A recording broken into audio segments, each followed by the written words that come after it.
In a village where every child was celebrated, one was feared from the moment he breathed. In the village of Alyowoko, babies were welcomed with songs. Mothers danced. Elders whispered prayers into newborn ears. Even the trees seemed to sway in joy. But not for him. On this particular morning, the skies were dark, unnaturally so. A thick silence lay over the village like a heavy blanket. For the first time in the history of Alyowoko, the villagers witnessed a solar eclipse. People stood outside, looking up in fear. "It's a sign," someone whispered. "A bad one," another said. In that eerie darkness, a young woman named Ameo cried out in labor. The midwife rushed to her hut, her hands trembling. She was alone. Her husband had vanished months earlier, and rumors said it was the weight of this unborn child that drove him away. The air was thick. The earth itself seemed to hold its breath. Then, at the exact moment the sun vanished behind the moon, the baby arrived. When the midwife placed him in his mother's arms, the room froze. The child's eyes were deep, too deep. His face too calm. The old woman stepped back, clutching her chest. "I've never seen this before," she whispered. "This child has come with a shadow." The elders stood in a circle around his mother Ayamo, their faces heavy with fear. One by one, they turned their backs. "The ancestors do not speak his name," the chief muttered. "He is not blessed." "A bad omen," whispered another. "Look at his eyes, too dark. He was born during the eclipse. He shall not be named. A name gives a soul purpose. We will not give purpose to a curse." His mother, Ameo, wept. She begged them, pleaded, and screamed.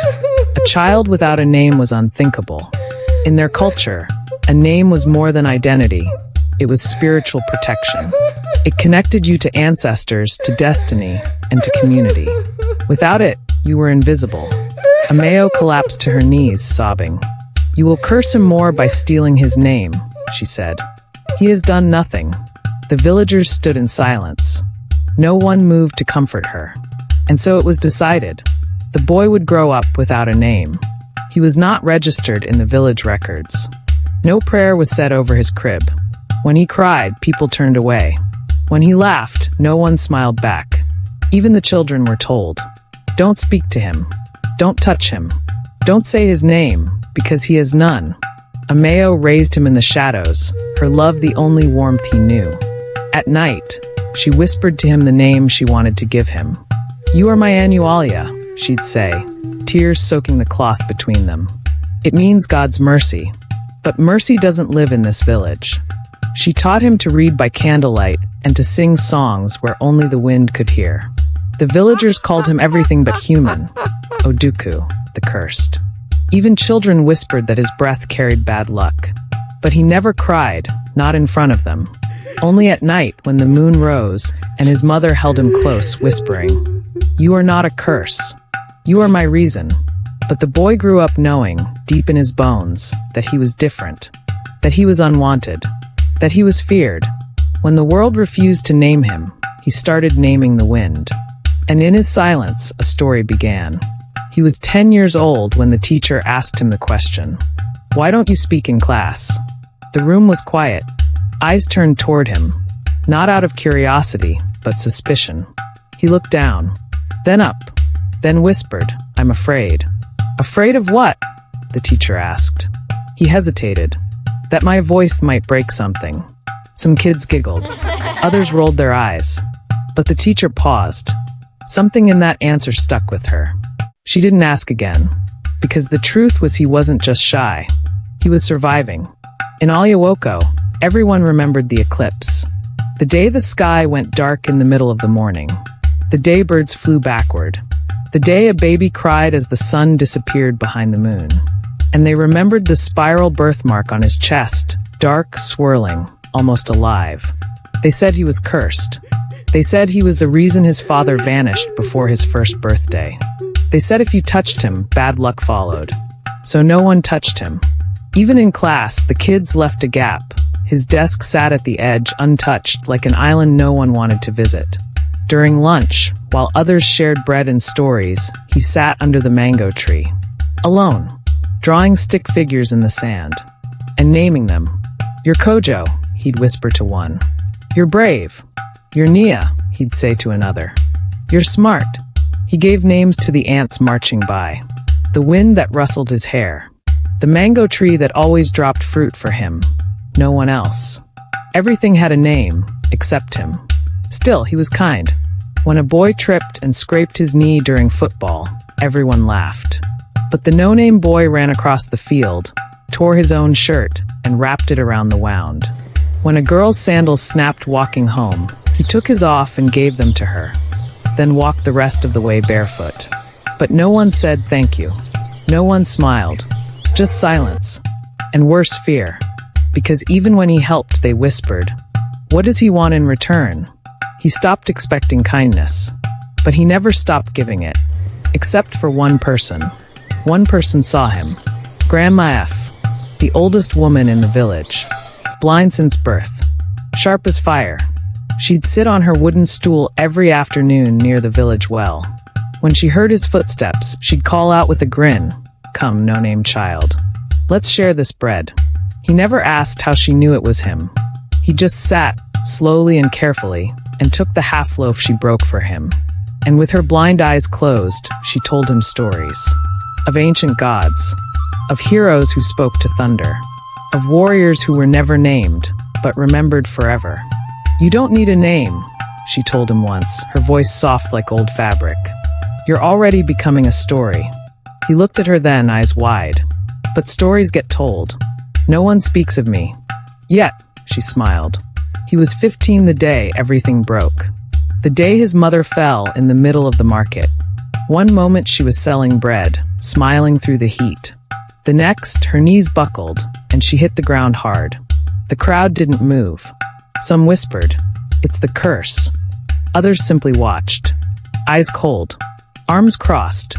The boy, still nameless, still feared, ran to her side. Mama! She opened her eyes, weak and glossy. Don't be afraid, she whispered. You're stronger than you know. She had been hiding the sickness. Quietly working longer hours, pushing through the pain. She knew the village would turn away if they found out. And they did.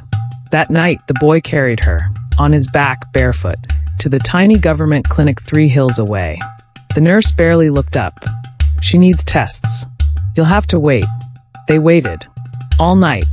In the morning, the doctor handed him a sheet of paper. Faded ink. Medical words he didn't understand. But 2 were underlined in red. Kidney failure. Urgent. He didn't cry. He just stared at the page until it blurred. The medicine cost more than 5 families made in a year. Still, he went to the village council. Stood before the same men who once refused to name him. He told them everything. His voice shook, but he didn't stop. When he finished, the chief sighed. We're sorry. Truly. But we must save the funds for those who are part of our future. The boy nodded slowly. But inside, something cracked. That night, he watched his mother sleep. Her breath was shallow. Her hand clutched his. She had always called him Annualia in secret. Always whispered, you are not what they say. Now she was slipping away, and no one would help. So the boy did something no one expected. He packed a bag, wore his only shirt, and as the sun rose over the hills, he walked. Past the farms, past the border stones, past the people who had never spoken his name. He walked toward the city, a place he had never seen. He didn't know who he'd find, but he knew one thing. If the village had cursed him the day the sun disappeared, then maybe he would find his light where no one thought to look. He walked for 2 days straight. No food, no shoes, just a bag with 2 shirts, a notebook, and the hospital form. He drank from dirty streams, slept under a bridge with his backpack clutched to his chest like a lifeline. He had no money, no plan, but he had a voice, and that voice was ready. By the time he reached Abaddon, the sun was rising behind thick clouds. The city smelled of smoke and movement. Everywhere he turned, life was rushing past him. He didn't stop to stare. He walked to the radio station, the one whose signal reached his village when the wind was right. He'd heard them tell stories, interview celebrities, announce lost children. Now he wanted them to hear his story.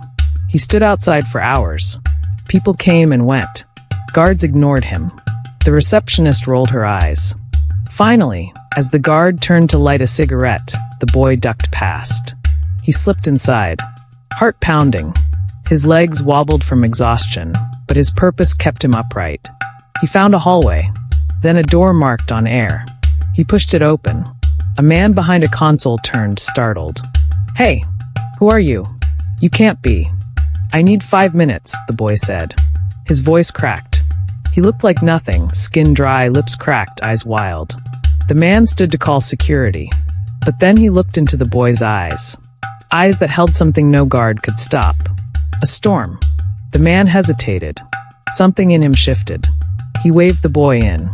"Make it fast," he muttered. The mic was cold, heavy. The red light turned on. The boy's throat tightened. But then he remembered his mother's hand, limp in his. Her breath. Her voice. He began to speak. "My name, well, I don't have one. Not really. You've probably never heard of someone like me. I was born during an eclipse. The only one my village had ever seen. They said I was cursed. They called me Curseborn. Oduku. The one we don't name. They believed that my very breath carried bad luck. Even when I helped them, they turned away. Only one person ever loved me. My mother. She never gave up on me. Even when I had no name, she gave me purpose. But now she's sick, and I can't help her. The village won't pay. She'll die if I don't find a way. So, I came here. To ask for 5 minutes. Not to beg. To speak. Because maybe, somewhere out there, someone's listening. Someone who remembers what it feels like to be invisible." There was silence. The producer didn't stop the mic. The boy went on. "I've never had a birthday party. No child's hand ever touched mine. No one ever said, 'You matter.' But I still believe people are good. I still believe stories can change things. So if this story reaches someone who can help her, then maybe, just maybe, I found my voice." When he stopped, the room was still. The producer's mouth was open. His hand hovered over the board, frozen. And then, the phone rang. Then again, and again. Within minutes, the station lines were jammed. The hashtags were born almost instantly. Hashtag name him. Hashtag save a Mayo. Hashtag boy without a name. Twitter lit up. TikTok remixes of his voice filled the feed. Celebrities shared his clip. Influencers wept. A famous actress donated 2 million Nigerian naira on air. By nightfall, news anchors said his words were the most powerful they'd heard in a decade. The hospital called the next morning. The bills were paid. Treatment started immediately. His mother would live. 3 days later, the boy, now fed, cleaned, and dressed in clothes too big for his skinny frame, was escorted into the state house. The governor's wife had heard his story. She wanted to meet him. When she stepped into the room, she didn't speak at first. She knelt eye level with him. "You've moved this country," she said. Then she asked gently, "What is your name, child?" The boy turned to the window. Outside, sunlight was breaking through gray clouds. The same sky that once rejected him on the day of the eclipse. He looked back, eyes full of something ancient. And he said, "Call me Annualia. It means God's mercy. Because even in the dark, he found me." That day, his name went viral. Not because it was catchy, but because it was true. He returned to Olyowoko not in a truck, not with fanfare, but walking. Same dusty road. Same bare feet. But this time, the world walked with him. Everywhere he passed, people whispered, "That's him. The boy from the radio. From the eclipse day." But now, they didn't call him Curseborn. They called him Annualia. By his side walked the woman who had always believed in him, his mother Ameo, thin but strong, walking slowly, her hand in his.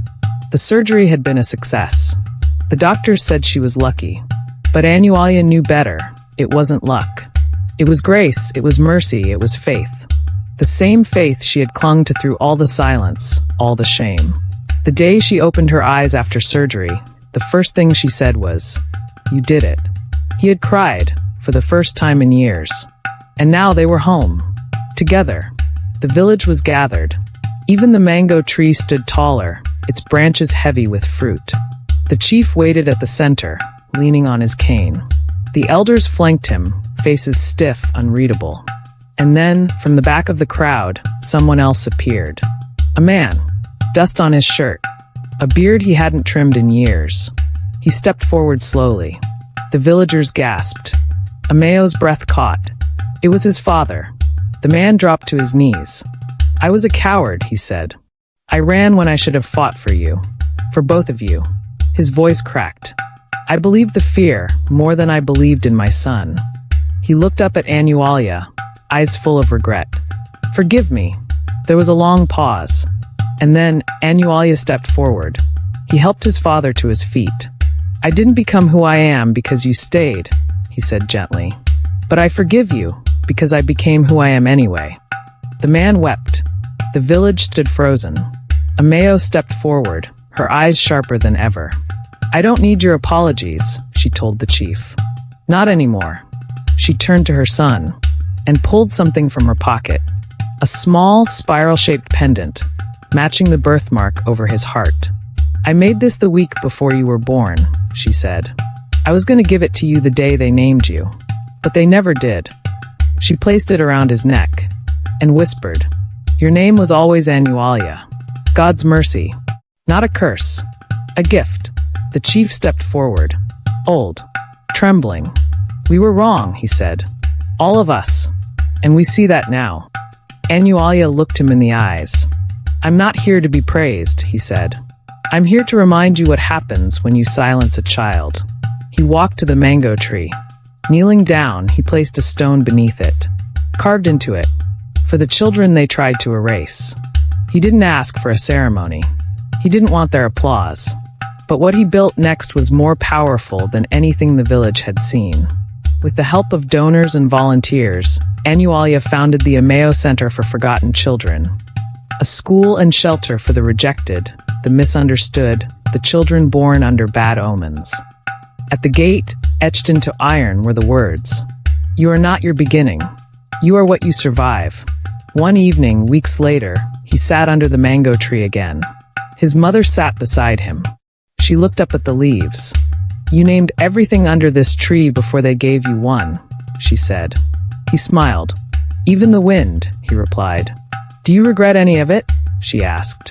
He was quiet for a moment, then said, "No, because the silence taught me how loud love can be." Before he left for the capital again, to speak at a national summit on education, he visited the school's newest students. One girl raised her hand timidly. "Mr. Anu, what was your real name before?" He paused, then bent to her eye level. "It's not that I didn't have one," he said gently. "It's that the world wasn't ready to hear it." As he walked away, wind swept through the trees. It carried something through the village. Not just his name, but his story.